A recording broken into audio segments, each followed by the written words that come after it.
guys, this is Captain Frugal reporting for duty, and I'm doing a nice interview with a wonderful gentleman here, but I'm going to let him introduce himself, and we're going to take a look at some of his projects here. So here we go, and who do I got with me? The brilliant star that shines through the night, the surge of power that jumpstarts justice. Rizerman and was created by me, Neostar Productions. Wow, that just makes my intro sound like poop. And to be fair, it's kind of a gimmick for me at this point. I like it. That's a well-honed gimmick. So anyway, yeah, we have Yeah, Neostar here. So thank you for joining me, Neostar. I greatly appreciate it. You and your time here to happy be to be with us here. today. But he's not No, just happy to here be to, here. yeah, he's not just here to look good. He's here to tell us about some stuff and about what he's doing. So by the way, if somebody wants to get a hold of you, contact you, where would they contact you or find you at? Well, I'm kind of all over the place, honestly, but I seem to find the most results on my Twitter page. That would be FlashShadow717 at twitter.com.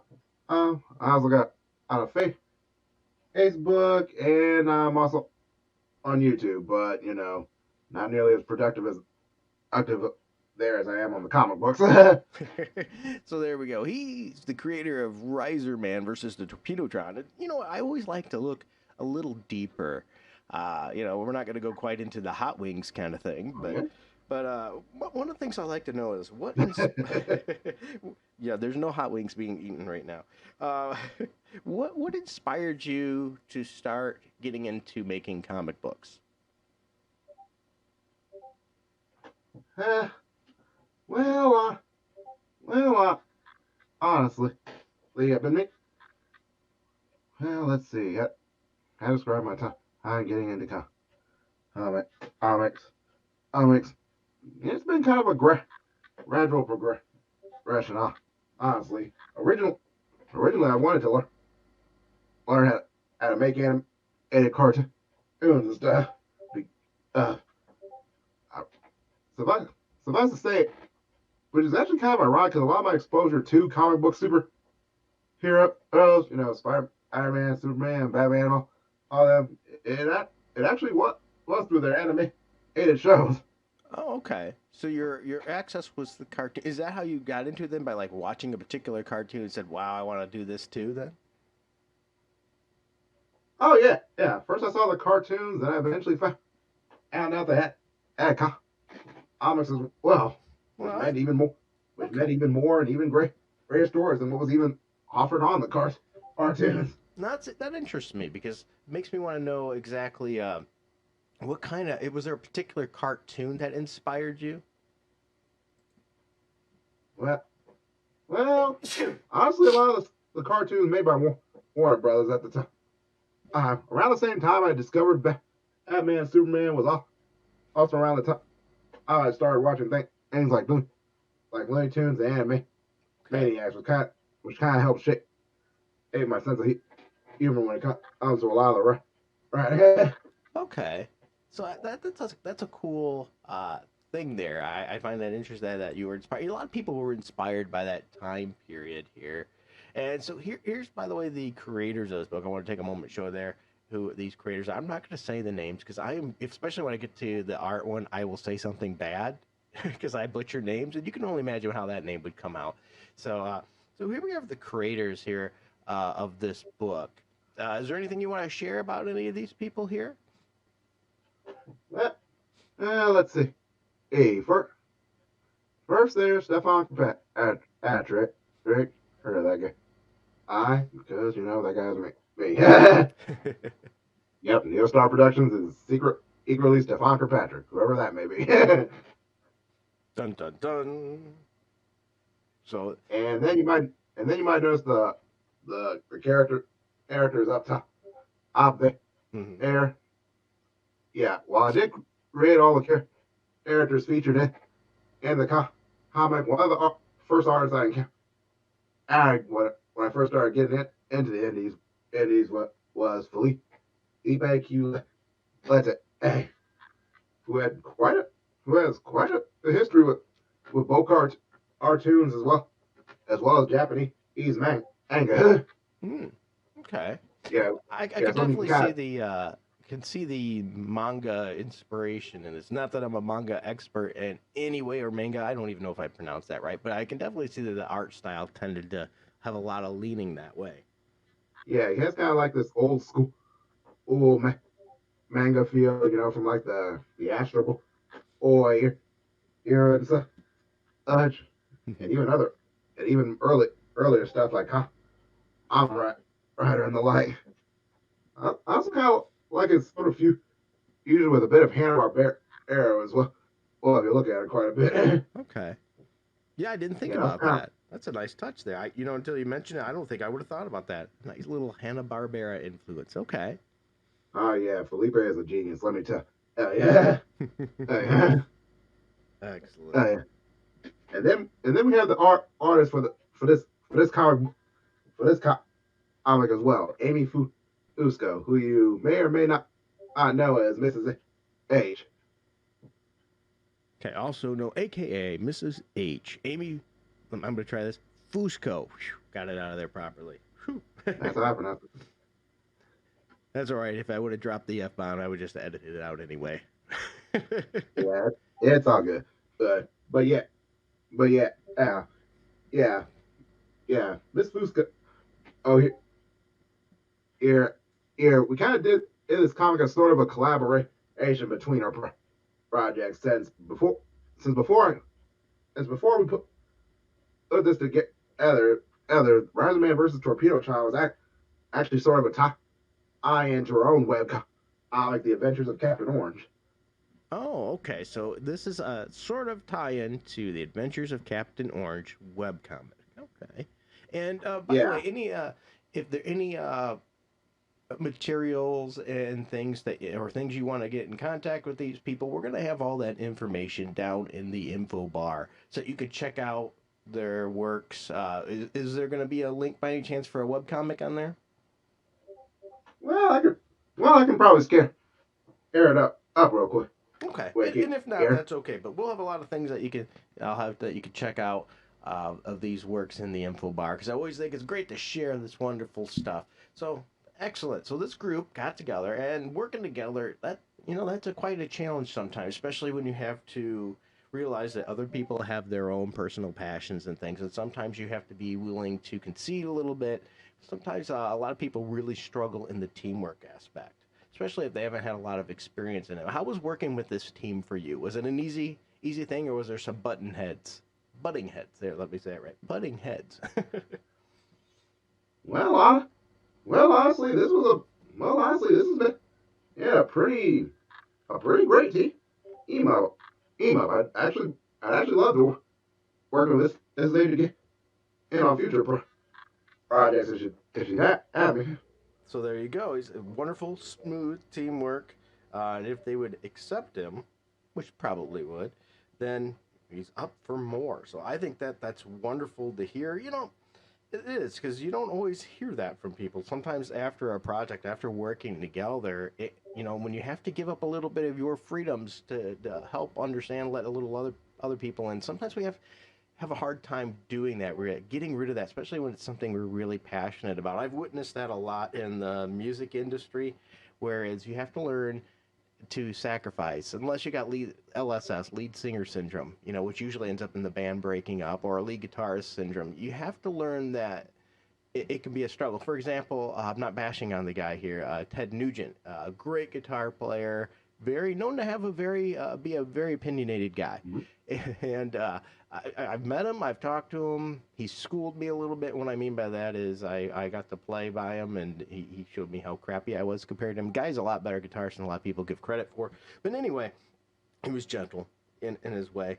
But he's known to be notoriously hard to work with because he's centered on himself. And I'm not saying that, but some people are just that way, especially when it's something you're passionate about. You're centered on it, and you have to give away. For a brief example of teamwork there, he was in the band Damn Yankees, and they really struggled at first because he wants to be heard. He wants to hear himself, and so they would be telling him, "Hey, you got to turn that down when they're recording and stuff." He's like, "I barely got this thing on." You have to learn how to fit it. I've noticed that being a guitarist as well. If you're mixing things, you tend to overemphasize the guitar, so it's hard to sometimes let somebody else step in and say, "Hey, that story idea is great, but it doesn't transfer necessarily to panel as well as we need it to. Can we maybe change this, or maybe the dialogue doesn't carry over to this well or make sense? Can we change that?" And you have to make those changes, or not, or you fight. And it sounds like you didn't have a lot of those issues. Was there any at all, like, "Hey, this panel's just not working"? Uh, not especially. Not especially. Actually, this is a bit. Not especially. Mrs. H is a bit was actually pretty cooperative when we were working on this story together. Wow, that's Although although I suppose also there was one issue I had. I kind of went through sort of some technical problems with my computer about a month into creating a hmm into creating the script for the story. So it kind of took a while for me to not only access my own script, but to find a way to get it finished within the allotted time, because originally it was supposed to have been out like what, just before or January and stuff. hmm But of the because of that situation and a bunch of other problems I'd rather not get into, it was kind of delayed for a bit. But we eventually did get it finished. And I can completely understand that the tech problems happen. I've suffered plenty of those myself. The computer I'm using now is a rebuild. I had a really good one built up, and this one's really good too. And the motherboard got fried in it and everything. It always seems like the worst time, because I had, I think, like 8 videos in the bank ready, because it's hard for me to stay up to date. People are like, "You only do 2 or 3 videos a month. How hard can it be?" Well, it can be tough. And with that said, I had all these videos banked up. I was actually good in the head, and then I lost everything. People are like, "Backup." I did back up. It actually ruined my backup drive too. So it was wonderful. So yeah, tech issues are horrible. I'm gonna go to a panel here. And you chose to do this comic book in black and white. Is that because of the manga influence, or what made you choose to do this in black and white? Yes and no. No, honestly. Okay, there's that. I'll see. Before we did this, I did contemplate whether or not to have it in color, because you might have noticed with Rizerman, he's a visual, a very bright It's very character, bright. lots I'll of go bright back reds to. and Here we go. blues on his skin. On Yeah, his something, yeah, something you probably put on like the stores and stuff. Uh, yeah, he's a very colorful okay, character there, and so the reds and things would pop out. So definitely, yeah. So you made artistic choice, possibly, or whatever, to do it in black and white. So as we see, it's very colored. yeah. So what made you choose black and white then? Okay, since this was my first formal comic, and Rizerman was influenced by a lot of early manga characters, such as Common Rider and Cyborg 009. You ever heard of either of those? I heard of Carmen Rider, but not the other one that you mentioned, the zero Ah, zero nine one. And ah, it's but and it's but no yeah, fault of that except myself. I'm not as well versed in manga as many people. I've been mm, I've been studying up some. Don't but get yeah, me wrong, but I'm but not yeah. as good. Mhm.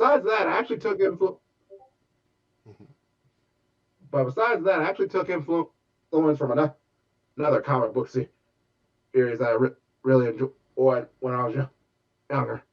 Well, I suppose I saw the cartoon and then discovered the comic. Comic.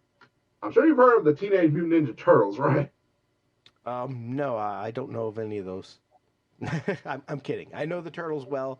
Absolutely. I don't think anybody on Earth doesn't know the turtles. Now, I was an adult when the turtles came out, I believe. or close to it. But my younger brother was loved the turtles, so I'm really quite familiar. If I wasn't a young adult, I was past the toy age, but I still, and I think this is common with a lot of people, I still enjoyed the turtles, especially because I knew of them before they were popular. I didn't have one of the original first runs of the Oh issues. I had one of yeah. the second printings, and so I had a good introduction into them. Yeah, which they were a black and white comic as well. Yes, indeed. so yeah, so yeah, so yeah. Well, thanks to those, I decided, you know what? Why not? Why not? Let's make them black and white. Awesome. So, do you want to give us a brief breakdown of the story? What's like a summary of what to expect in this particular issue? well, the story, the story's pretty straightforward. Forward, I'll admit. I didn't want to try and be too extravagant on my first time out. Okay, so we start. So the story begins with the mad scientist Doctor Cordell building building a lit building this powerful robotic warrior known as the Torpedotron on here. Yeah, yeah, funny. Yeah, funny naming scheme when I came up with Torpedotron. Right, right. Despite its build, the build and shape of the robot, it's actually based on a torpedo ray fish that's found out in Africa. It's basically like an It's basically like an electric eel mixed with a stingray. And I thought to myself, oh, that's a pretty interesting combination. Why not make a evil robotic creature based on that, which is kind of why it kind of has like the manta ray like head there. And well, I would have said I would have said the brown and gray color scheme, but black and white, so it's kind of just gray and white here. Hey, it works. It works. I don't think all comics Yeah. need to have color. So, but Matter of fact, sometimes limitations I think force you to mm, be better. They force you to have to learn to utilize what you have there to the fullest. Maybe that's one of the benefits because especially too, and I'm not saying this was your case. If you can't get a colorist that can do it justice, that can do a good job, it's better off not to have it in color at all because bad colorist or same thing with a bad inker can actually ruin your work. So I'm not a colorist myself, mm, so but I've seen some bad coloring, and I've done some inking, but that was many years ago, back when I was somewhat of an aspiring artist, which is no longer anymore at all. So how long did it take you guys to make this book? yeah, I suppose altogether without I suppose altogether without interruption, the scripting took took took just slightly over a month because I'm kind of a stickler for details here when it comes to my Hmm. own writing. Mrs. H was relatively pretty Yeah, if you said a quick on month, the. month is All right, once very I had the quick. script, yeah, once I had the script, oh yeah, once I had the script, she was pretty much good to go for Right now, most of it. I would say if Only a this, few instances when she had to actually. yeah. Now, if this was your day job, I'd say yeah, a month is not that. A month is plenty of time because that's you're sitting there 8+ hours a day working on this. But most of us, this isn't our day job. We still have to earn a living or whatever, on top of that. So when it's a passion project like this, to put get it done in a month, that says a lot. It says a whole lot. So great work Oh, there. oh yeah, yeah. Was I'm sure a couple of people I typically talk to knows already, but I kind of work as a night custodian, so I'm usually not around to do streams and anybody to actually go into depth on the yeah. story, and I'm kind of white for half the month, for most of the month when I get back afterwards. Words. Now, do you have? Well, let's wait on that. I don't want to put that question out there. It's a little, just a little later about that one. But Do you have Very nice. a favorite character in this particular book? Is it Rizerman? Is it the enemy? Is there a side character? Do you have a favorite character in this book? Well, well, honest, well, honest, honestly, it's hard to say because I like to think that each character that show pretty much fulfill their roles relatively well. Although I will admit that I'm actually kind of disappointed by a major blunder on my part when it comes to writing a story. Okay. Do you Okay, want you notice the four characters that showed up in the beginning, to? Okay. the one that Felipe drew earlier. Okay. I'm aware of them. You might, you might have noticed that there was a sort of hunched over style I just with a mug standing right across from Rizerman. Okay. Yeah, that would be Dr. Pine, another major character in Rizerman's story, who I completely forgot to include in the story when I was making it. I'm, I'm actually still pretty embarrassed by matter of fact, I think that the host of the science expo that was talking to Cordata had a bigger role in there. I Okay. mean, I can't even make the argument that was actually Dr. Pine with a big beard and just left his goggles at home. That was a complete mistake on my end. All right. Well, you know what? We're human. I think if your first time outing and all you had was one mistake, you probably did pretty good. I mean, let's be honest. Anytime you're new at something, there's going to be a learning curve. Always, no matter Oh what you yeah, do. that's true. And you know, I'm guilty of that myself with any of the projects that I've done. I've had some major blunders, particularly in the well, I did have one blunder in the comics book industry. I've never told this story. A lot of people don't. I've never actually shared this, that I have done Oh, some work in the comic industry. So I okay. usually keep my mouth shut about it. It was very minor. I hadn't been in the company long. It was a small company that was made to do artwork and media work. And not get into too much detail, but we weren't getting the script in time, so it was causing the artwork to be late, which caused Oh them dear. to, yeah, and unfortunately, there's a ton of networking in the comic industry. The person that was supplying the scripts and things late wasn't admitting to it, which led us to no longer being having that project, and so and Oh that I'm not going to man. give names or anything, and I can understand that because you know the person wants their comic book out, this company does, in a decent amount of time, and you know so it doesn't make you look good if you can't deliver, even though we were not getting the pages until way too late. But anyway, that was only a short period of time. I was only working for them part time. It was a small company. I got injured and couldn't draw anymore, so that ended that anyway. Oh man, that's rough. Wow. Oh, it's okay. You know, it created some new challenges, and that's what I was sort of telling this little short story for is challenges. What was your biggest challenge in making this comic book? Well, I'll level I'll level with you for Frugal. Frugal. Hmm. One of my biggest challenges doing this story was once again that this is my first formal outing outing on a comic. This is literally the first time I actually made like a formal script rep, rep for a creative project here. I wasn't sure about any prior structure when it comes to scripting for comic books.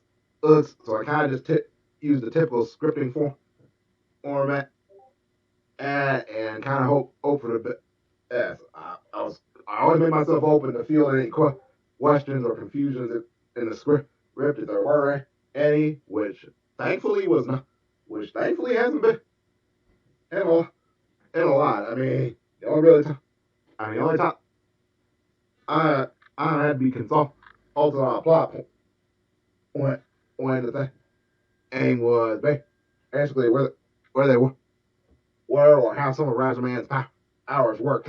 Okay. You know, and I'm going to tell you that's taking that first step is probably the hardest. You know, I give that credit to anybody who's starting a new product, something they're project that they're unfamiliar with. They're in new territory. There's a lot of fear that comes up with that, and to get the guts to take that Oh first yeah. step, put yourself out there, realizing that okay, this is going to get criticized. It's the way the world is going to work. No matter what, your best projects, the things that can get the best, is going to get criticized. This is a something I like to tell people because a lot of people don't really think about this. Is Oh yeah. we get hurt in things when somebody sometimes says they don't like something. But even the most popular things, let's go for example the music industry. There's more people that dislike your music than that will ever like it. Even if you are a major star, if your music is all over the place, there's going to be so many people that don't like it, and that's okay. It's not for them.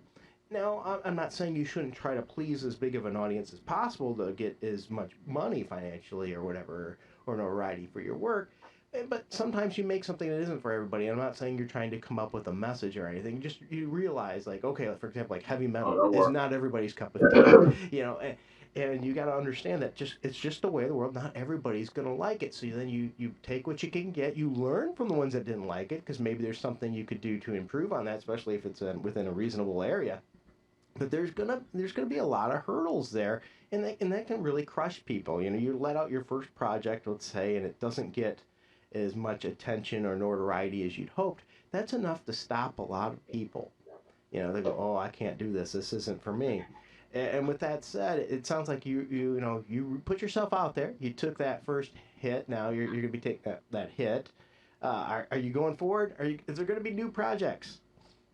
Oh yes, there's definitely going to be some new Rizerman and products in the near future. So In fact, there you go. yeah, in So fact, I've actually. Oh, sorry, go you've risen up. You've just like Rizerman, you've risen up. on. You've taken those first steps, which are the hardest, to say, okay, I'm going to put myself out there, and now you've taken the beating, and now you're going to take that next big step of going back out there. Hopefully, you've had more positive than good. How's the reception been so far?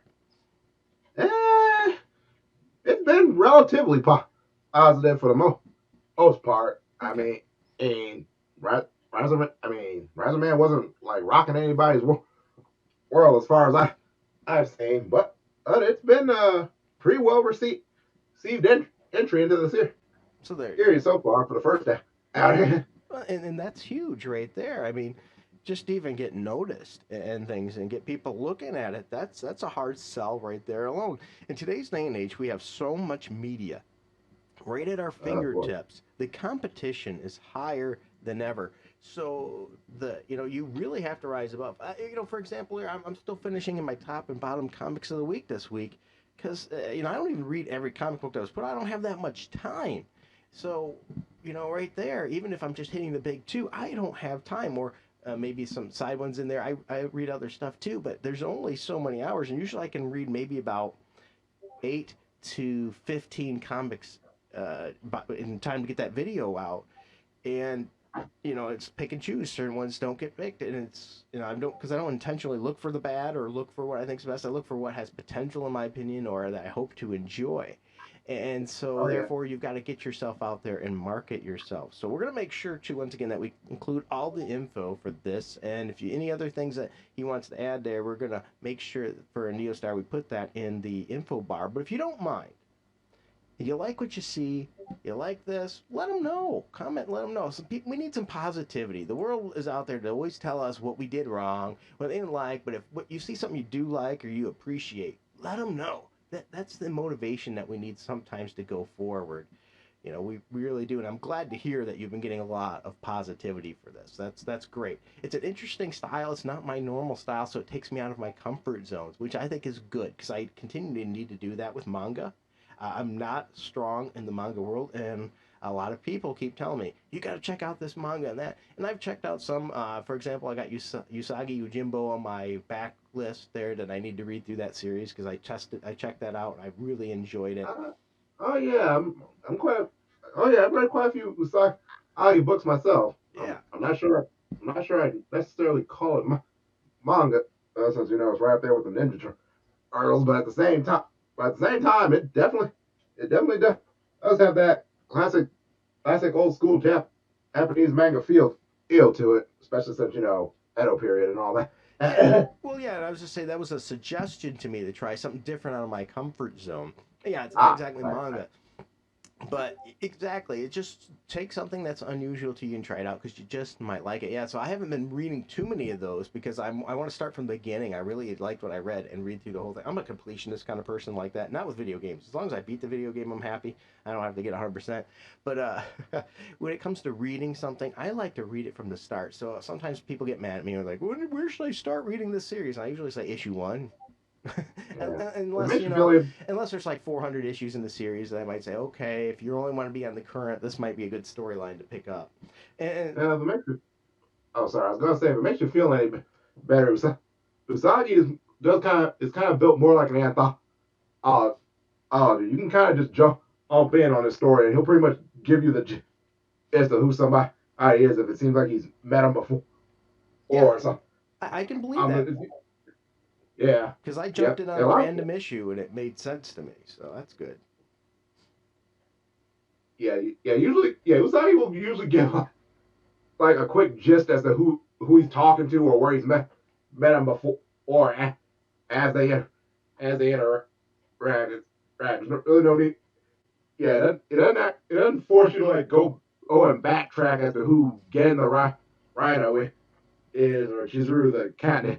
And he kind of doesn't. They kind of just give you a bit of an But inclination when they interact. So that's kind of pretty helpful. yeah, and that's where we've got something cool here because we're at the ground floor. This is issue one, so we get to see what goes on next from here. So it's an easy pickup and easy to check out for anybody because you don't have to worry about 100 issues of backstory to learn about. No, you're all good. You could check this out. You're right at issue one, and if you like what you see, well, now you can wait for issue two. And speaking of issue two, and since we said well, you are working on more, do you have a deadline where you think that issue is going to be ready? uh, Unfortunately, not as of yet. I'm kind of just laying out what everyone can expect in like the next upcoming Ryzerman and and books. Matter of Okay. fact, Ryzerman books Torpedotron. I kind of wrote it as if it were a random one shot story Yeah, I noticed it or was all pretty a self-contained. So that was it was all right there. So that's good. So yeah. okay, so you get that's another great point. You read this, you're going to get a fully contained story. You don't get half a story and then have to wait and hope the creator gets it out there. You got it. So even if it takes you 6 months or whatever to come out with issue two, you're going to have it. And speaking of issue two, a little bit more. Do you plan on do you think the whole creative team is going to be the same team on issue two, or is this going to be somebody different you think involved? Or Well, well, I said earlier that I'd love to work with Mrs. H again, this is more of a mutual collaboration. This particular one. Felipe was the one I primarily brought on as the main artist for Ryzerman. mhm. In fact, I've actually done several. In fact, I've actually commissioned him several times for different Ryzerman and characters to kind of give a feel about how some of Ryzerman's adventures will look under his style. So So does that mean question mark? We don't know, or you don't know, or you think you and the artwork is going to continue to be the same for a while at least? Yeah. Okay. Look. Okay, All well we go right. with that. We can go with a question mark. We don't know yet. Does that sound fair? Felipe is the primary artist Okay. for Ryzerman going forward. There we go. All right, there we go. We got the primary artist, so we could probably expect to see more of the same for issue two going forward. Excellent. So there we have. There's just a little look at Riser Man. We got the nifty art style here. As we said before, it's more manga inspired. I'm going to pull up another page. I've been just going through some pages here and there to show people so they could see and get an idea what it looks like, what the art style, how the breakdowns are, and things of that way. You know, they get a good idea of what to expect if they get this comic. Now, with that, what to expect, where can they get a hold of this comic at? We're going to have it in the info bar too, but if you want to tell them, just go ahead and tell them where can they get a hold of you and this information to check out this comic for themselves. well, well, as of technically as of last night, Ryzerman versus Torpedotron Ron is actually up for digital purchase on my Gumroad page. Age, you can actually yeah, you can get yourself a copy there.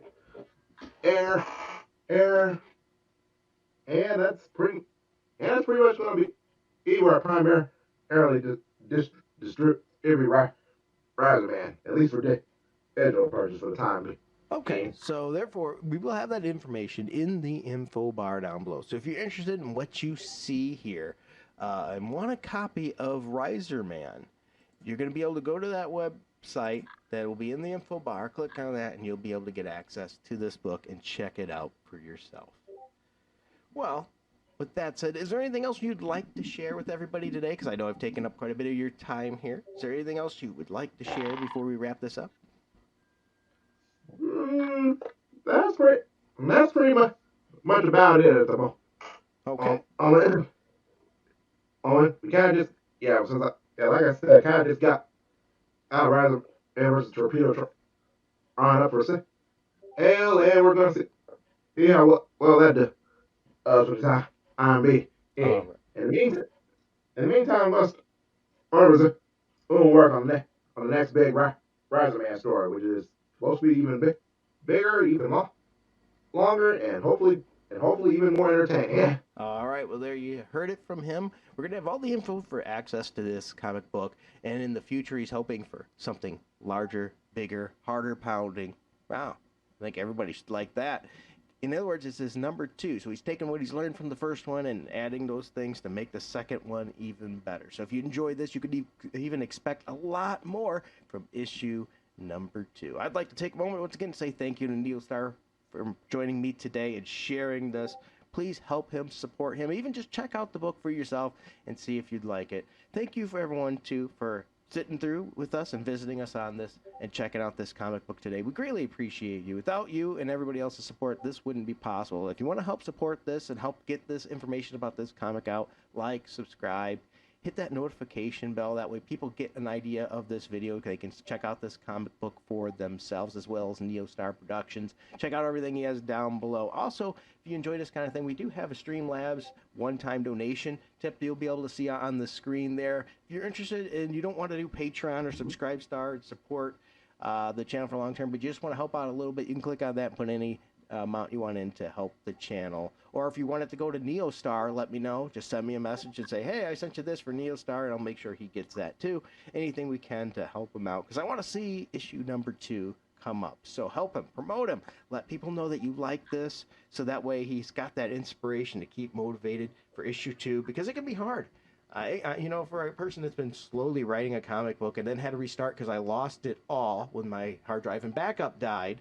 So I had to restart, and it's still barely a few pages in, and I had a stumbling block, and so I'm still working on that. I know it can be tough, so help this gentleman out. He deserves it. All right, everybody, thank you for your time. I greatly appreciate you all. Until next time, keep it frugal.